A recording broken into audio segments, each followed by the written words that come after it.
Au poste de contrôle frontalier, on observe quelque chose qui se répète de plus en plus chez les voyageurs âgés, et dans les prochains mois ce sera encore plus fréquent. Beaucoup suivent les conseils de vidéos virales, et c'est justement cela qui les mène directement au contrôle secondaire. Un exemple récent le montre bien.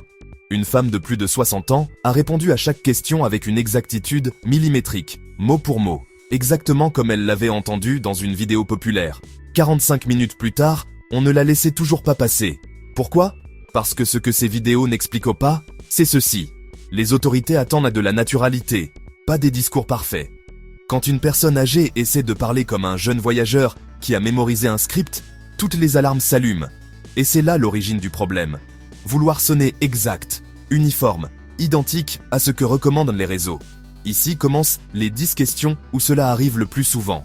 Et la numéro 7 est celle qui arrête le plus de personnes âgées, plus que toutes les autres réunies. Pour comprendre pourquoi tant de voyageurs âgés échouent, il suffit de voir ce qui est arrivé à Margaret, une femme de plus de 60 ans qui avait décidé de se préparer en regardant des vidéos de conseils avant son voyage. Elle a mémorisé chaque phrase parfaite, chaque mot. Et lorsqu'est arrivée la classique question « Quel est le motif de votre visite ?», elle a récité un discours identique à celui de la vidéo. « Je suis ici en vacances pendant exactement 10 jours. » Tout sonnait impeccable, trop impeccable. L'agent a levé les yeux. Exactement 10 jours ? Oui, exactement 10 jours. La conversation a continué ainsi, rigide, mécanique. Aucun espace pour les nuances. 20 minutes plus tard, elle était toujours interrogée. Le problème n'était pas son motif, mais le ton mémorisé, le message sans vie. Et cela a été confirmé par un agent. Nous ne cherchons pas la réponse parfaite, nous cherchons la réponse réelle. Dans une conversation normale, personne ne dit exactement 7 jours ou exactement 2 semaines. Les gens disent quelques jours, environ une semaine, autour de 10 jours. C'est naturel, c'est crédible, c'est ce qui permet d'avancer sans problème. Les premières questions et les erreurs les plus courantes. 1. Le but du voyage. La question semble basique, tourisme, visite personnelle, affaires, peu importe. Mais beaucoup de personnes âgées tombent dans le même piège, trop expliqué. Eh bien, je viens pour le tourisme, même si je vais aussi voir des amis que j'ai connus sur Internet. Peut-être qu'on fera un peu de promenade, peut-être un musée. Sur le côté, s'il vous plaît. Pourquoi ? Parce qu'une réponse longue ouvre plus de questions qu'elle n'enferme. Ce que les autorités recherchent vraiment, c'est une phrase claire, sans récit de vie. Si c'est pour le tourisme, dites tourisme. Si c'est une visite personnelle, dites-le. Si c'est pour le travail, un mot suffit. Parler davantage n'aide jamais. Au contraire, cela transmet de l'insécurité. 2. Durée du séjour. C'est ici que les réponses mémorisées trahissent le plus. Les vidéos virales disent « Dis exactement le nombre de jours ». Résultat. 2 voyageurs âgés, interrogés séparément, répondent la même chose. Exactement 14 jours. L'idéal est d'utiliser une durée naturelle. Environ 10 jours, près de 2 semaines, un peu plus d'une semaine. Les personnes âgées ne sont pas obligées de se souvenir d'un chiffre exact, et cela joue en leur faveur. Sonner humain, ça marche. Sonner robotique, non. 3. L'endroit où vous logez. Une autre question simple qui se complique quand apparaissent des hésitations inutiles. Je reste dans. Laissez-moi voir. Je crois que c'est un hôtel qui s'appelle quelque chose comme « Mon fils l'a réservé ». C'est près du centre. La bonne manière de répondre est de dire le nom de l'hébergement. Et, si vous devez vérifier dans votre téléphone, le faire naturellement. Personne n'attend une mémoire parfaite. On attend de la clarté, l'historique du voyageur et la simplicité comme avantage. Est-ce votre première fois ici ? Cette question semble anodine, mais elle ne l'est pas vraiment. Les autorités connaissent déjà votre historique. Elles veulent seulement vérifier que votre réponse coïncide. La clé est de répondre sans fioriture. Oui, c'est ma première fois. Non, je suis venu il y a quelques années. Je ne me souviens plus de l'année exacte, mais je suis déjà venu. S'il y a un doute réel, dire « je crois » ou « je pense que c'était il y a quelques années » est parfaitement acceptable. Ce qui pose problème, ce n'est pas le manque de mémoire, c'est l'insécurité forcée, l'histoire inutile ou les détails que personne n'a demandé. Beaucoup de voyageurs âgés transforment cette question simple en confession émotionnelle. Ce qu'ils répondent souvent, « Oui, je voyage seul » Mon conjoint est décédé il y a 3 ans, et depuis, mes enfants s'inquiètent, mais je peux me débrouiller. Mais l'agent n'a rien demandé de tout cela. Il veut seulement savoir si vous voyagez accompagné ou non. La réponse correcte est directe. Oui, je voyage seul. Non, je voyage avec un membre de ma famille. Et rien de plus. Chaque phrase supplémentaire ouvre la porte à plus de questions. 6. Avez-vous de la famille ici ? Cette question provoque aussi des hésitations parce que beaucoup croient que c'est un piège. Un voyageur âgé a répondu « J'ai un cousin ici, mais je ne vais pas le voir. Enfin, peut-être pour un café, mais ce n'est pas pour ça que je suis venu. » La vérité est simple, avoir de la famille sur place n'est pas suspect. Ce qui est étrange, c'est d'agir comme si ça l'était.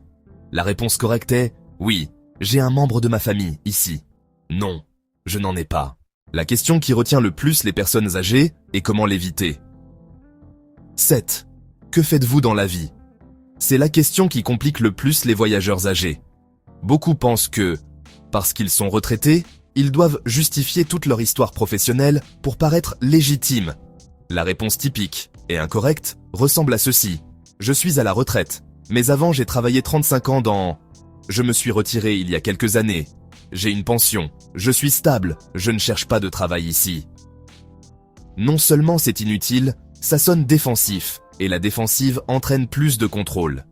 La réponse correcte pour un voyageur retraité tient en 2 mots. Je suis retraité, rien de plus. Si l'agent veut des détails, il les demandera. Et s'il pose la question, que faisiez-vous avant ? Une phrase simple suffit, je travaillais dans la comptabilité, ou j'étais enseignant, La plupart du temps, ils ne demanderont rien de plus. Être retraité n'est pas un point négatif. Au contraire, c'est un signe de stabilité et de faible risque. Avez-vous quelque chose à déclarer ?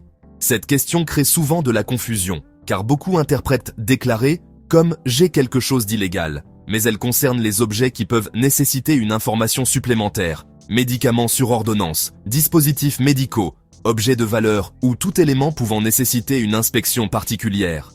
L'erreur fréquente chez les voyageurs âgés est de répondre « non », même s'ils transportent quelque chose qui devrait être mentionné. Et quand cela ressort dans une inspection aléatoire, même par erreur, la situation se complique. La règle est simple, si vous avez un doute, mentionnez-le. Réponse correcte. J'ai des médicaments à usage personnel. J'apporte un dispositif médical. J'ai quelques objets de valeur achetés pour mon usage personnel. Tout cela est normal, courant et attendu. Avec combien d'argent voyagez-vous ? Certains contrôles posent cette question directement. Et ici, beaucoup de personnes âgées répondent d'une manière qui les fait paraître incertaines. Je ne sais pas exactement. J'ai un peu d'argent liquide et mes cartes, je crois quelques centaines. Si j'ai besoin de plus, je retirerai... Le problème n'est pas le montant, mais l'impression que cela donne. Incertitude, improvisation, manque de préparation. Ce que les autorités veulent vraiment savoir, c'est si vous pouvez couvrir vos dépenses pendant votre séjour. La bonne manière de répondre est générale, brève et assurée. J'ai des fonds suffisants pour mon séjour. J'ai un peu d'argent liquide et mes cartes. Cela suffit. Ils ne demandent ni relevé bancaire, ni chiffres exacts. Ils veulent simplement s'assurer que vous êtes organisé et autonome. Si votre revenu principal est une pension ou une retraite, c'est même un point positif. Cela indique stabilité et continuité. Quand revenez-vous ? La dernière question semble la plus simple, mais c'est souvent ici que le script mémorisé cause des problèmes. Beaucoup de voyageurs âgés mémorisent la date exacte et la disent avec assurance, mais se trompent d'un jour. Et lorsque la date ne correspond pas, même légèrement, le doute s'installe immédiatement. Si vous vous trompez là-dessus, sur quoi d'autre pourriez-vous vous tromper ? La solution est très simple. Avant d'arriver au contrôle, revérifiez votre billet de retour.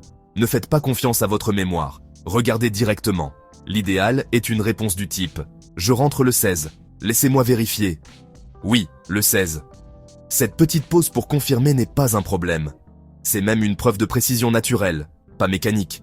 La seule chose à éviter absolument, c'est deviner. L'examen réel et les règles qui simplifient tout. Toutes les questions posées lors d'un contrôle ont un objectif que beaucoup de voyageurs âgés oublient. On n'évalue pas votre mémoire, mais votre authenticité. Quand vos réponses sont naturelles, calmes et cohérentes avec vos documents, vous avancez sans problème. Mais lorsqu'elles sonnent répétées, trop parfaites ou teintées de nervosité, des doutes apparaissent. Et voici quelque chose d'essentiel pour ceux qui ont dépassé les 60 ans.